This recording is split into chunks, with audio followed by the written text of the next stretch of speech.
परमाराध्य सद्गुरु महाराज का प्रवचन महर्षि में ही सत्संग सुधा सागर से प्रवचन संख्या 126 भारतीय योग विद्या का चमत्कार।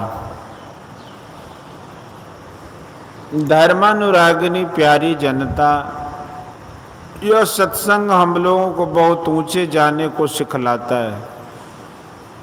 इतना ऊंचा जिससे विशेष कोई ऊंचाई नहीं हो सकती। ऊंचाई के शिखर पर पहुंचाने के लिए सत्संग सिखाता है। संतों के संग को सत्संग कहते हैं। सत्संग गति दुर्लभ संसारा, निमिष दंड भरी एकौ बारा। गोस्वामी तुलसीदास जी ने ठीक ही कहा है। प्रत्यक्ष में संतों का संग वास्तव में बड़ा दुर्लभ है। संतों को पहचानने की योग्यता मुझ में नहीं है। बड़े बड़े साधकों तथा संत लोगों ने संतों का गुण जैसा वर्णन किया है, मैं उन्हें पहचानने योग्य बनूं, यह बहुत दुर्लभ है। अमित बोध अनीह मित भोगी, सत्य सार कवि कोविद जोगी।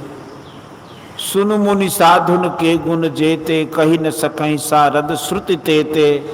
विधि हरिहर कवि कोविद वाणी, कहत साधु महिमा सकुचानी।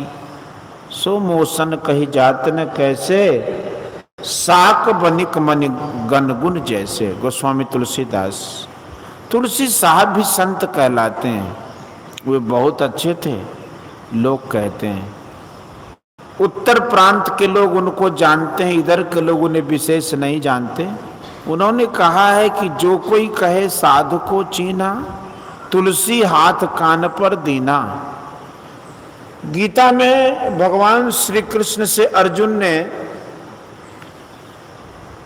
स्थित प्रज्ञ अर्थात संत का लक्षण पूछा कि वे कैसे बोलते चलते बैठते हैं। इन प्रश्नों का उत्तर नहीं देकर भगवान ने केवल उनका स्थित प्रज्ञों संतों का गुण ही गाया है। संत को ही मैं स्थित प्रज्ञ कहता हूं। संतों के गुण का वर्णन है, किंतु उनको ठीक ठीक पहचानना अति कठिन है। जो संत हो वही संत को पहचान सकते हैं। जैसे जौहरी हीरा को पहचानते हैं। हीरा परखे जौहरी, शब्द को परखे साध, और जो कोई परखे साध को, ताका मता अगाध। हम लोगों के सामने पहले अमुक संत थे और अब हम लोगों के सामने अमुक संत हैं। इस तरह परीक्षित भाव से संतों की पहचान, उनका संग अर्थात सत्संग कैसे हो। गुरु महाराज ने कहा कि बेटा, चिट्ठी आधी मुलाकात होती है। संतों की वाणी जो उनके ग्रंथों में है उसको पढ़ो।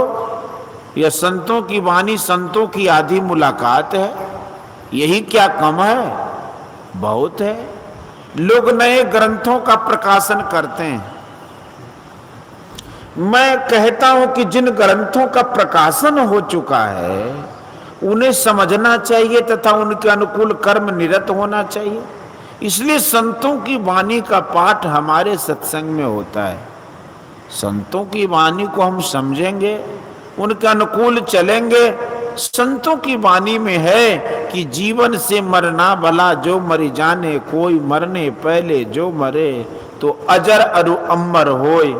मरते मरते जगमुआ, अवसर मुआ न कोई, दास कबीरा यो मुआ, बहुरी न मरना होय। संत कबीर साहब। नानक जीवतिया मरी रहिए, ऐसा जोग कमाइए। बाजे बाजो सिंगी, बाजे तो निर्भव पद पाइए। गुरु नानक साहब। आप कहेंगे कि जीते जी मरना तो श्राप है। संत लोग भले ऐसा कहते हैं, परंतु हम लोगों के लिए यह उत्तम बात, हम लोगों के लिए यह बात उत्तम नहीं है। कबीर साहब ने कहा कि जो मरने से जग डरे मेरे मन आनंद कब मरी हो, कब पाई हो पूर्ण परमानंद। छांदोग्य उपनिषद में है कि ब्रह्मरंध्र में प्रवेश कर मरो तो कोई कष्ट नहीं होता है। मरने के समय बहुत कष्ट होता है। किसी मरने वाले के निकट जाकर उन्हें देखिए कि उनका चेहरा कैसा कैसा होता है। उन्हें कष्ट हो रहा है, उनके चेहरे से ऐसा विदित होगा। जन्म होता है तो मृत्यु अवश्य होगी। अंड कटाह अमित लयकारी, काल महादुरित क्रम भारी। शरीर बहुत दिनों तक रहने पर भी कभी अवश्य नाश होगा। ऐसी मौत से मरो कि फिर जन्म ना हो। असली मरना यही है। यह शाप नहीं है, यह बहुत कुशल की बात है कि ऐसा मरो कि फिर नहीं मरोगे, पुनः दुख में नहीं आओगे, किंतु ऐसा मरण अपने जीवन में ही हो जाए। पंजाब के स्वामी रामतीर्थ ने कुछ दिन विद्या अध्ययन किया, उसके साथ ही उन्होंने योग साधन भी किया। उनके गुरु बड़े अच्छे थे। कुछ दिनों तक वे प्रोफेसर थे, फिर घर छोड़कर सन्यासी हो गए। वे जापान गए, वहां उन्होंने व्याख्यान दिया। वे अपने को राम बादशाह कहा करते थे और पास में एक पैसा ही नहीं रखते थे। वे जापान से अमेरिका गए। जापानी ने अमेरिका तक के जहाज का भाड़ा दे दिया था। अमेरिका पहुंचने पर वहां के लोगों ने पूछा कि तुम कितने रुपये साथ लाए हो जो यहां उतरोगे। उन्होंने कहा मेरे पास रुपये नहीं है। अमेरिकन ने कहा तब तुम यहां उतर नहीं सकते। उन्होंने कहा अवश्य उतरूंगा। अमेरिकन ने पूछा कि तुम कौन हो? उन्होंने कहा कि मैं राम बादशाह हूं। पुनः अमेरिकन ने पूछा कौन राम बादशाह? जिन्होंने भारत से जापान पहुंचकर व्याख्यान दिया है, उन्होंने कहा हाँ वही राम बादशाह। वहां के एक और अमेरिकन सज्जन ने कहा कि इन्हें जहाज से उतरने दो, ये जब तक अमेरिका में रहेंगे तब तक मैं इनका सब खर्च अपने ऊपर लेता हूं। राम बादशाह हंसे और बोल उठे, खजाना तो बादशाह की खजांची के पास में रहता है, खुद बादशाह के पास नहीं। उन सज्जनों की ओर बताकर उन्होंने कहा देखो ये मेरे खजांची हैं। वहां के लोगों ने कहा कि आप विज्ञापन छपवाकर वितरण कराइए कि लोग आकर आपका व्याख्यान सुने। राम बादशाह ने कहा कि मैं इस तरह विज्ञापन वितरण नहीं करता हूं। शहर के अच्छे अच्छे डॉक्टर मेरे पास आवे, सिवाय उनके और दूसरे कोई ना आवे, वही डॉक्टर मेरे विज्ञापन होंगे। ऐसा ही हुआ। डॉक्टरों से उन्होंने अपने शरीर की जांच करवाई। डॉक्टरों ने अपनी जांच में उनके शरीर को बिल्कुल मृतक पाया। दिल का धड़कन और नाड़ियों की स्पंदन सभी बंद थे। फिर वह जिंदा कैसे है यह देखकर डॉक्टर घबराए।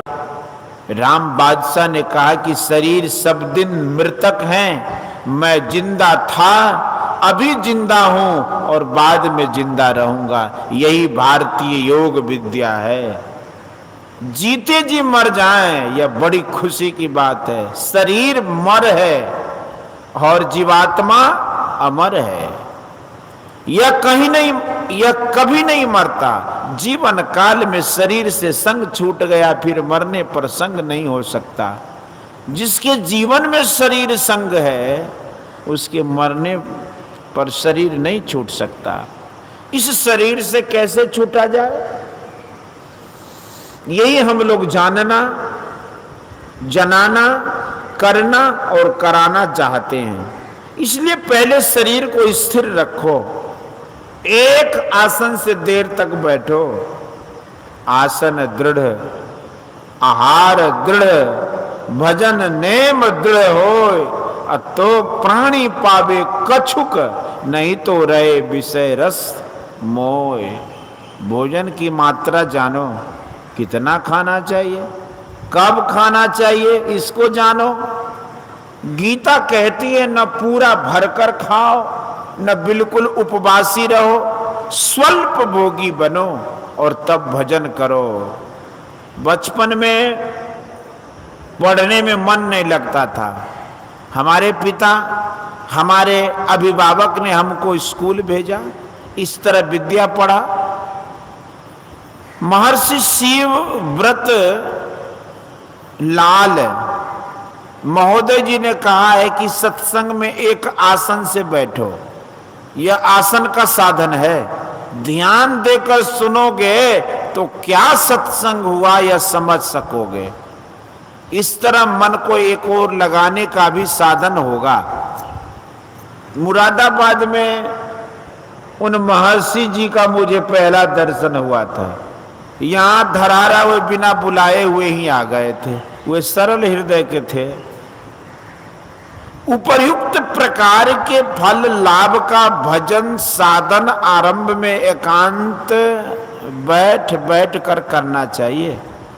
राम कृष्ण परमहंस देव जी का वचन है, पहले कुछ दिन तक एकांत में बैठकर ध्यान करना सीखो।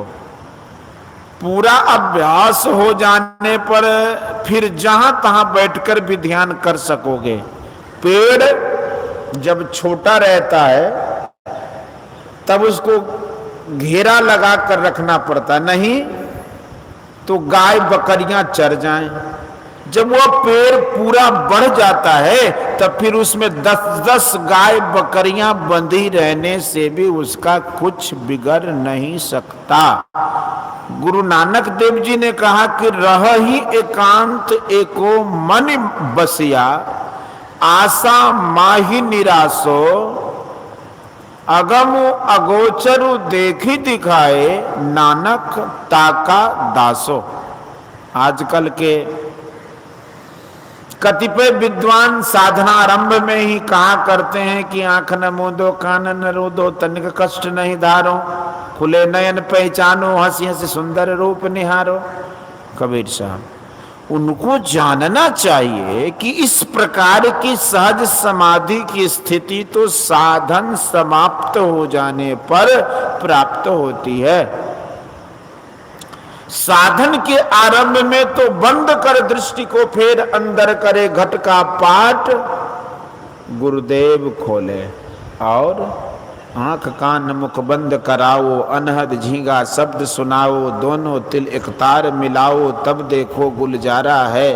संत कबीर साहब। धुन आने जो गगन की, सो मेरा गुरुदेव, सो मेरा गुरुदेव, सेवा मैं करी हूँ वाकी, शब्द में रहे गलतान अवस्था ऐसी, जाकी निस्दिन दशा आरूढ़ लगे ना भूख प्यासा, ज्ञान भूमि के बीच चलत है उल्टी श्वासा, तुरिया सेति अतीत शोध फिर सहज समाधि, भजन तेल की धार साधना निर्मल साधी, पलटू तन मन वारिये मिले जो ऐसा कोई, अधुन आने जो गगन की, सो मेरा गुरुदेव। संत पलटू साहब।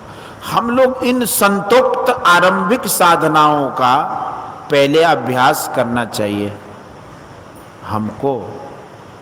अब मैं आता हूं जो शब्द अभी गाए गए, मेरी सुरति सुहागनी जागरी, क्या तुम सोबत मोह नींद में उठ के भजनिया में लागरी, चित से शब्द सुनो सरबन दे उठत मधुर धुन रागरी, दोकर जोड़ी शीश चरणन दे भक्ति अचल वर मांगरी, कहे कबीर सुनो भाई साधो जगत पीठ दे भागरी। सुहागनी स्त्री वह है जो पति से प्यार करे, जो पति से प्यार नहीं करे वह दुहागनी है। जीवात्मा सुरत को कहते हैं। आदि सुरत सतपुरुष ते आई, जीव सो हम बोलिए सो ताई। सुरत का अर्थ ख्याल भी होता है। जीवात्मा के लिए सुरत शब्द का प्रयोग संतवाणी में बहुत किया गया है। इसका जिसका पति जीवित हो और जो पति से प्यार करे वह सुहागिनी है। चेतन आत्मा को स्त्री कहा गया, इसका पति परमात्मा है। चेतन आत्मा को जिधर नहीं जाना चाहिए उधर भी जाती है, इसलिए जगने के लिए कहते हैं। भजन में लगने से जगना होगा।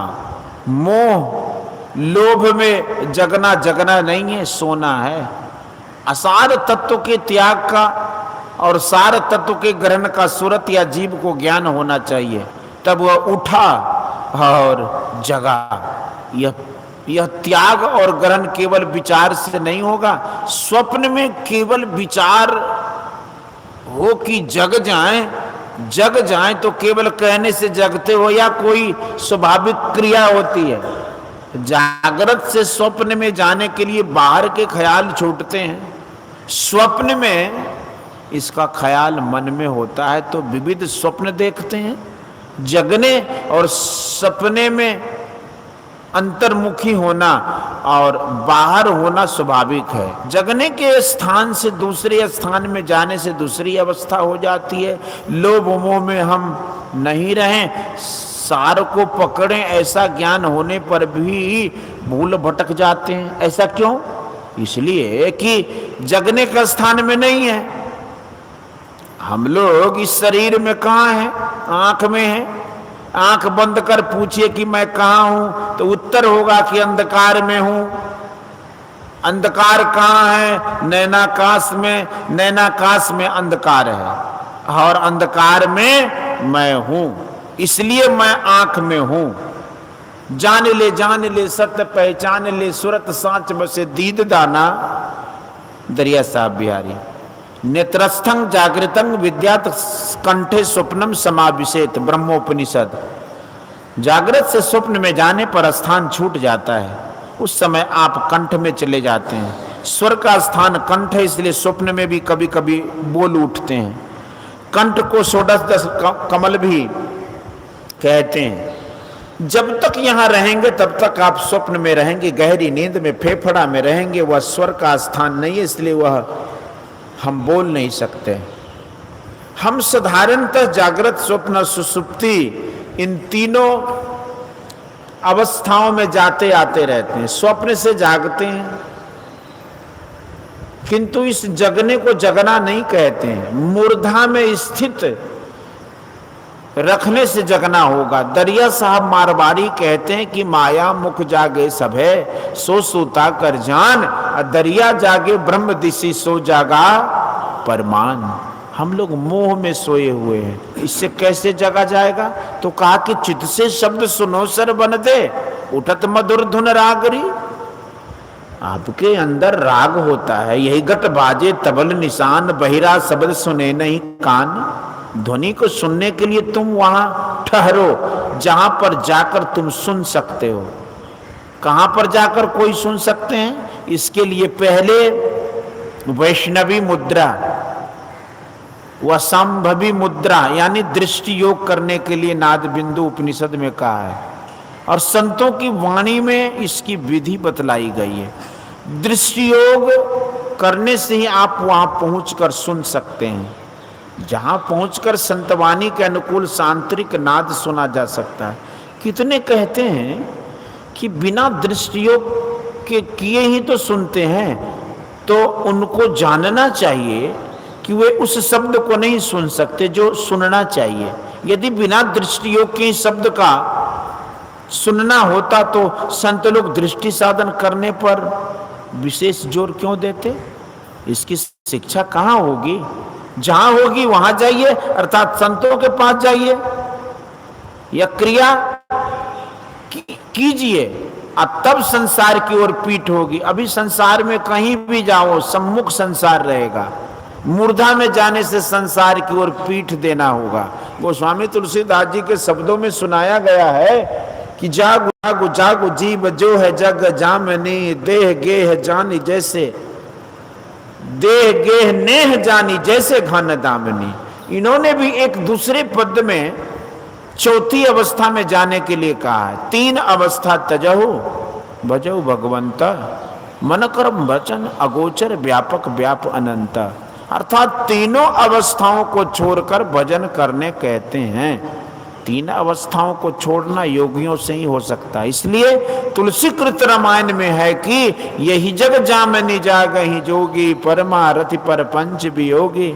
इसी तरह सभी संत कहते हैं, उपनिषद में भी है, उत्तिष्ठत जागृत प्राप्य वरान्नि बोधत। अर्थात अरे अविद्याग्रस्त लोगों, उठो, अज्ञान निद्रा से जागो, बाहर में कहीं भी जाने से, संसार से और तीनों अवस्था से नहीं छूट सकते।